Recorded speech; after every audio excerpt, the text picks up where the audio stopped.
baba. Maisusu ticharamba takadai so kusvika rini.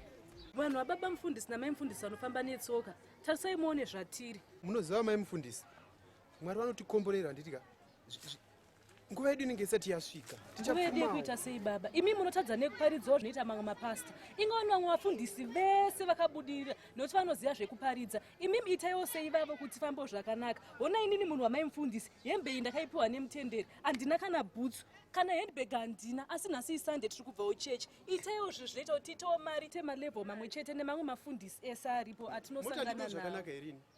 Ino kana makundituma kudaroka, munoona zvakati Anania naSafira vakabira Mwari vakafa. Munoda kuti tifere. Chameni yakashata. Ndakuudzai kuti paridzai zvinoita mamwe mapasta amugone. Ngatitengesei huku adzitengwe. Mafriziti haabhadharwe. Saka muda kuti ndiite sei? Zvichaita mai mwana. Zvino hazvingotangi nekunaka. Tande hedu kumba. Zvakangoma hazvo akomana.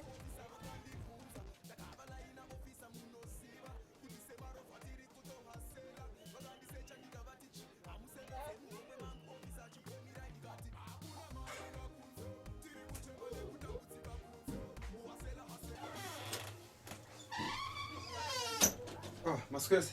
Ndaswera. Kumabika? Kubikei.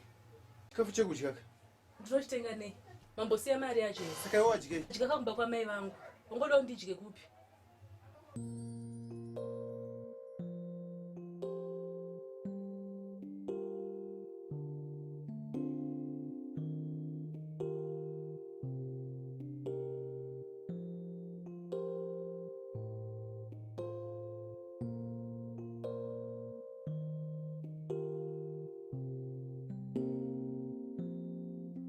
Munhu amufundisa akapusa stereki. Mwana achibvunza kuti wabikei. Asingatombogona kana kutenga upfu. Manje ameno zvake.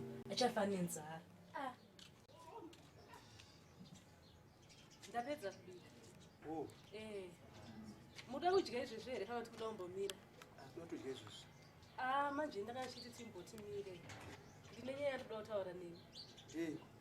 Aiwa, kandoramba ndichingodzokoredza here nyaya yawani. Nyaya yangu muri kuiziva ingawani. Nyaya yei? Amudo kudya zvakanaka. Ndinoda. Amudo kufamba muchitariswa nevanhu murodhi umu. Ndinoda. Saka manje. Saka nyaya yanyu ndiyei baba? Matthew chaiye aive muteresi achibira vanhu, asi Jesu paakauya akatanga kutora iye. Imi michida kutadzaiwo kuita izvozvo chii? Asi wakarwa nedhimoni. Dhimoni rei? Imi ndimi mutori nedhimoni renhamo. Mudzimai wangu, ndinoda kutonza mweya tsvina mumba medu. Mweya tsvina yekuita seiko? Ini ndaneta nazvo izvi, ndaneta nenhamo yenyu. Manje ndakunoririra sasadza racho muchabika mega.